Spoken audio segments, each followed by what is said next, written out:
Welcome to the Courage to Live podcast. My name is Josh Bitsko, and I'm a retired police captain with 24 years of experience out of Las Vegas. Currently, I travel the country and I teach people about courage, resilience, and leadership. So, long day of recording. But... Yeah, and you're joined by your wife. Oh, and I'm joined by my man. I did really good in the first 30 of those, and now for some reason, okay. I don't think about it. That's all right. Welcome to the Courage to Live podcast. I'm joined by my wife and co-host, Jenna. Hi. No, because I forgot because I was so excited. I'm excited to go see Project Hail Mary. Mm-hmm. I read the book. It's by the same author that wrote The Martian. Mm-hmm. Andy Weir. Remember? I don't know. I remember. I've read a couple of books of his, but Project Hail Mary, I was excited for the book. I'm excited for the movie. We'll see how it is. I know you love sci-fi so much, so I know you're super excited about it. It is my favorite movie genre. And I did get a full rundown of what the book was about, so I know what the movie's about, and I can already tell you that Ryan Gosling is not who I would pick for that character. I was thinking more Paul Giamatti. Yeah. Like having a hot middle school teacher save the world is... I mean, I'm not going to complain about it, just not what I would imagine. Well, maybe it was intentional for... Maybe to get the wives to go. That's probably pretty smart. But there are women out there that like sci-fi too. Maybe there's women out there that like sci-fi and Ryan Gosling. Yeah. I mean, I think those are the same girls that read, romantasy or fantasy, Court of Thorns and Roses. I made it through book 1. And a quarter of book 2 and said, no, thank you. Bye. Yeah. Okay. No shade. No, we're losing followers. Don't at me. The Just Court of Thorns and Roses group loves Bitska or the Courage to Live podcast. Okay, so in today's podcast, we've talked about failure and how you learn when you fail, but today we kind of wanted to get into, as a leader, allowing people to fail and what you can do or what that causes and how you can overcome that to help develop your people. Yeah, why it's important. Yeah. And we will, during one of the training exercises we did, it was an interesting scenario because the sergeant of the group of officers knew the scenario, right? Because he was part of some of the creation, but he also had to go out there and work it with them. And, some of his officers were struggling. And watching him okay, I don't like letting them fail, but I also can't get involved because I know the scenario and that wouldn't be fair and it would rob them of training. He actually did a really good job of balancing that. But you could see he was definitely upset afterwards, right? But he opted to allow his team to learn. Make mistakes over his own ego and oh yeah, my squad did great, and listen, we all want that, right? Your employees are a reflection of your leadership. It doesn't mean everyone's going to be perfect or anything like that. If you're an amazing leader, you have to allow people to make mistakes. But I have had times where teams did great and someone called me and was like, hey, you guys are firing all cylinders and that feels really good. But at the same time, if we're not allowing our people to fail, are we allowing them to learn? Right. I don't think so. Yeah. And I think that, we did a whole podcast on how you learn through failure. And, I talked about jujitsu tournaments and work and, all these failures, but I learned so much from those failures and I talk about it in my class.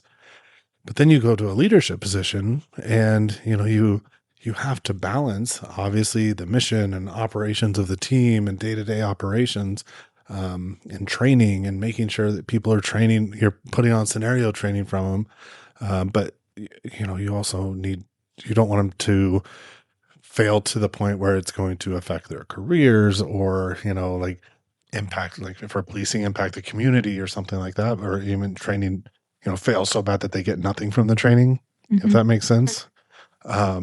Which I think is really cool about the way that you set training up it's always for people to learn, but never for them to fail so much that they walk away questioning their abilities, right? Like it's allowing them to make mistakes, but not to the point where they're going to walk away and think this was a stupid training. I learned nothing, or I'm really terrible at being a cop. Like, I think that you do a really good job balancing that. I appreciate that. And I try to do that both in like live exercises and even tabletops. Like I don't make it so hard, but at the same time, I want to make sure that, they learn, they're challenged, they're a little stressed. Um, but I always have it set up to where everything's winnable, I guess. What I tell people, my goal is to leave with your eyes a little open and a little more prepared. Yep. Like, oh, maybe these are some areas of improvement. But at the same time, I feel a little more confident going into a scenario. And it's the same thing for the live exercises is, I want you to fail a little bit. I don't want to rob you of that experience of learning. And if you don't, then great. That means you are expert in your field and you put a lot of time and effort into being successful.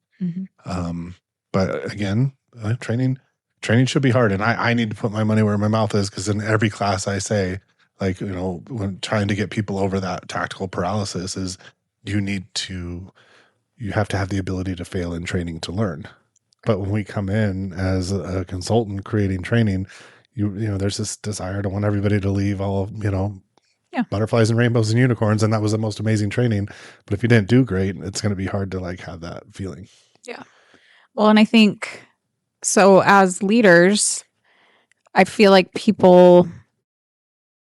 it's hard to allow your people to fail because, well, for multiple reasons. One being it makes you look bad, or there's the thought or stigma that if I let my team fail, it's going to come back on me poorly, that I'm a poor leader or I can't do my job. And I think that if you're allowing people in training scenarios, and outside of policing, in trainings or on a project or something like that isn't high stakes, that will enable them to make the correct decisions that they need to make when that scenario happens again, when it matters, right? I mean, we have a friend that's a dentist, and I think about like, okay, I am sure that during dental school she made mistakes, right? But those were in training scenarios, so that when she's in real life doing a root canal, she's not making those same mistakes that she made during training. All of that to say, it doesn't have to be specific to policing. It can be other fields too. The point is allowing people to fail in those moments that aren't high stakes, so that when they are, they're able to perform. Right?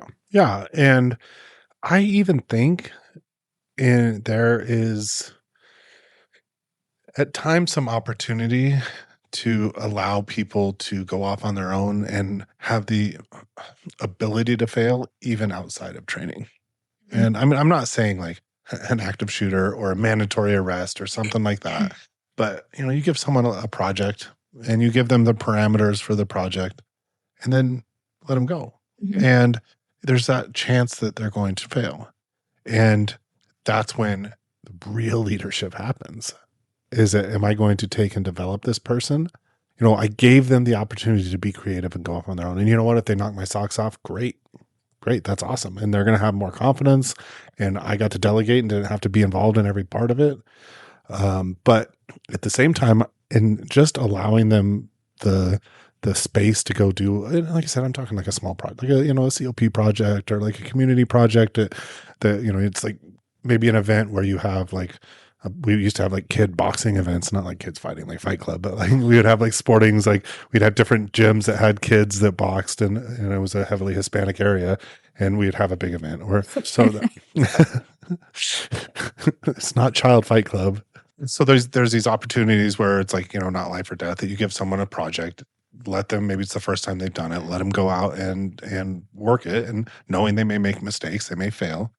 And then as a leader, you come in and then use that as a growing opportunity. Like, how am I going to develop this person now? Because they made this, but it wasn't life or their death. I'm not going to chew you out or write you up or anything like that. You know, if it was that important, I would have been more involved and then progress through there like that. So I do think there's opportunities outside of training. You have to allow people to fail, because if not, there's a couple things that can happen, right? That the first, everyone that's watching this knows micromanaging, right? Is okay. I don't want them to fail. I don't want to look bad, because usually micromanaging comes out of fear or ego. So I'm going to be, involved in every part of this because it can't fail. And, if that causes burnout for the leader too, but then, the employees, they don't ever grow. They get used to their supervisor coming in and holding their hands and having every answer for them. Well, yeah, and that translates to, if you're stepping in as a leader to correct every single, little thing, what does that do when it's an active shooter? It turns into a Uvalde, right? You're waiting for leadership to step in and say, okay, now do this, now do this, now do this, instead of acting and doing what you know you need to do. Well, you don't know what to do because you've never really had to know. Yeah. Nobody's given you the opportunity to know. Yeah. Right. Well, and I think, again, that can also translate outside of policing, just in, if you're that boss and you're coming in and making sure everybody's doing everything right all the time, and you have to you're never going to be able to delegate anything to them. They're not going to develop into somebody that then could be a leader, because they don't have to learn themselves. Yeah. Just, you're going to come in and do this for me. You train them to expect that. Mm-hmm. So, I think that's a big thing that happens with leaders that micromanage or get too involved, and it halts that development of people. Mm-hmm. And I remember so many times that my squad, my job, and I'm going mostly as a sergeant, but I had the same thing as a lieutenant and as a captain. But as a sergeant, I'd have a cop come to me so excited with a plan. Hey, I want to do this. I'm like, okay, that sounds fun. Let's do it. I might have thought it was a dumb plan, but see them excited to take the risk and step outside their normal job. Like, I remember I was a PSU sergeant, and it's plainclothes unit. Yeah, plainclothes problem solving unit. And this was a big deal. It was called apple picking. Remember it. Yeah. And, this was 2000.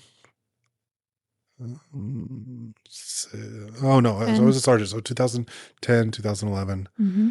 And, we had a couple of cases where we had people that they would basically walk into a coffee shop or restaurant. People would have their phone sitting on the table. They'd snatch the phone, run out. Sometimes they'd snatch it out of somebody's hand, and then they go to the little, at that little electronics store, and they take it apart and sell it for parts. Mm-hmm. And so, we had a couple of these cases, and we tied 100 to this little group of 19-year-olds, and who, by the way, were selling them to these. Like you said, they would fix your laptop, fix your whatever. Then I figured out that they were laundering those to the Chinese. You did? Yes. That was actually a published article by the FBI. Oh, yeah. Shit. Yeah. Shoot. That's the one good thing I did for the FBI. I don't think I ever knew that. I don't think you ever told me that story. I was pretty proud of that. It is. That's awesome. And so then one of my guys on my squad came to me and it's like, hey, we should do public service announcements and all of this. We should do a blitz. And this was a young cop. Now, I talked about looking at problems bigger as their boss, but this wasn't even my idea. I'm like, sure. Well, how should we do this? He's like, well, let's call the PIO. They called the news. We did a little this is so far outside of policing, but acting where someone would snatch a phone. Ooh. It was a PSA, and it ended up getting picked. They showed it on the local news, and it ended up getting picked on the national news. And it was just it was kind of cool that, again, not me. And I get, you guys run with it. I'll make sure that you have what you need, and just kind of stepped out of the way. Mm-hmm. And it was just really cool to see and that was the reason I bring that up. Obviously I had other things that I delegated, but that was the first one. I was a newer sergeant. I was maybe a 2-year sergeant. Well, you were allowing them to try. Yeah. And maybe fail, but they didn't. Yeah. But you allowed them to try. They also saw me lose my temper on that case because the DA, and I know the DA's name, I remember, and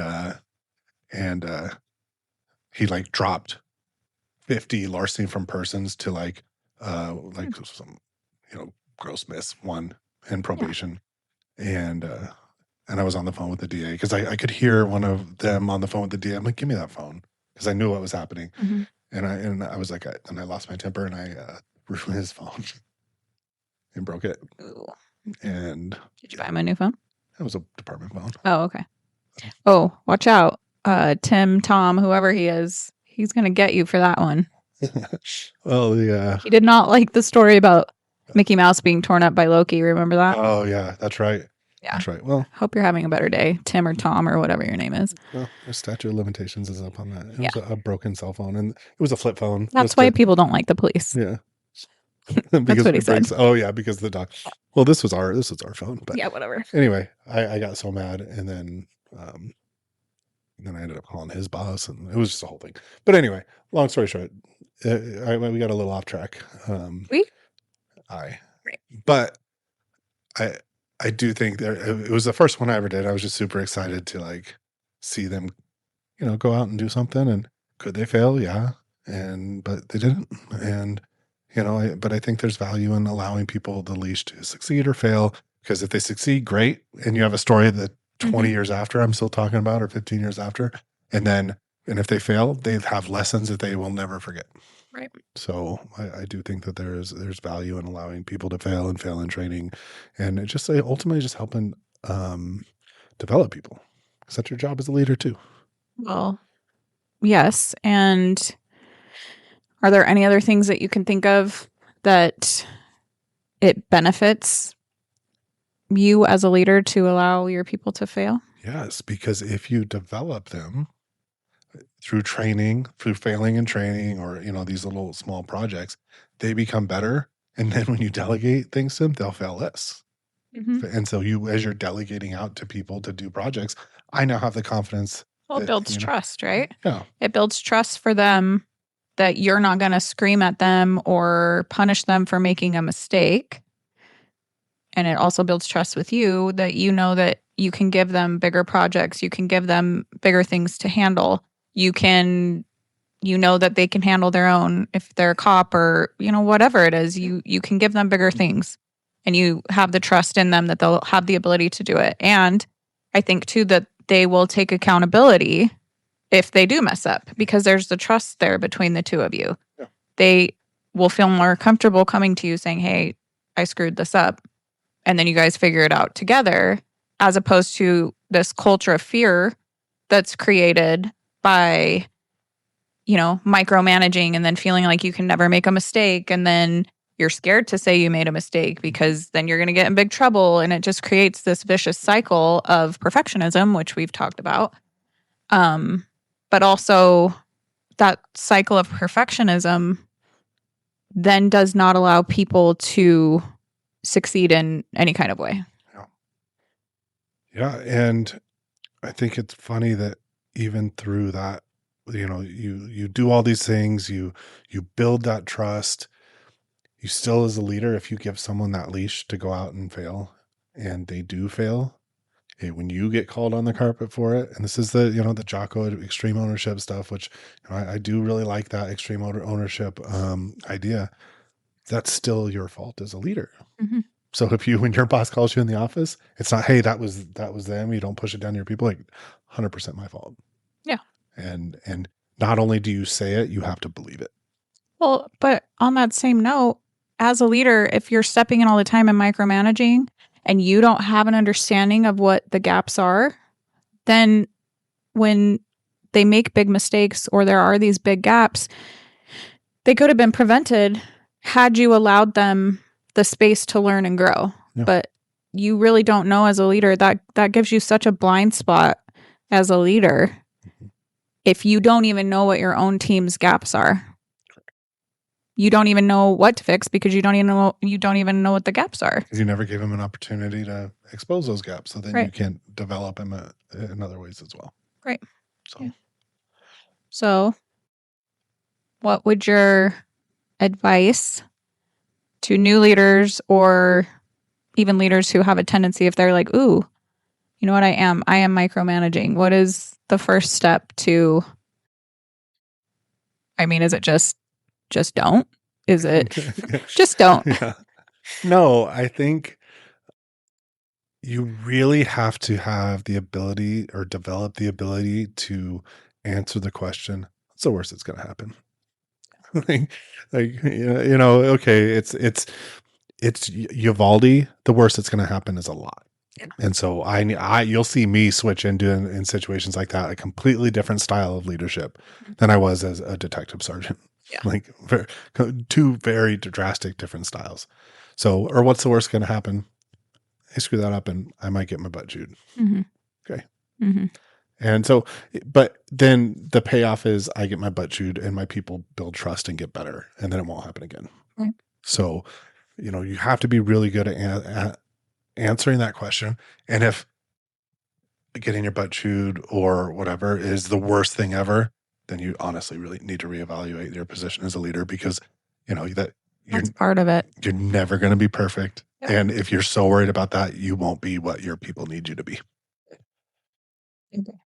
Because I got my butt chewed so many times by my boss for things that I had already told my people not to do, and they did it anyway. And then I'm just like, take that butt chewing from you, and take that butt chewing from you, and then I'm going to go tell them, like, you need to get it together. Mm-hmm. But I mean, that's part of being a leader, being a good leader. Yeah. So, unless you work for like a great company that does not believe in butt chewing, which I cannot think of one. No, it's human nature. Yeah. And listen, occasionally it's warranted. It's warranted. I agree. I would rather have a boss chew me out and then it be done than a boss that's going to hang paper on me and then hold that against me for the rest of my career. Like, I've had bosses that might chew me out, and I'm not saying all the time, and I'm not saying over little things. I'm just saying, where did you work? Oh, yeah, I worked at a completely different place. Yeah, I mean, I had both. Yeah, I had both. Yeah. I've had bosses that would chew me out, but there's a difference. So the civilian side, there's not as much movement, right? You'll work for the same boss for your whole career. Yeah. Where civilians, commissioned, I had different bosses every 2 years. I had good ones, bad ones. Mm-hmm. I had in between, and so there's a lot of there's some similarities, right? But there's some differences too. Mm-hmm. But yeah, good job. Yeah.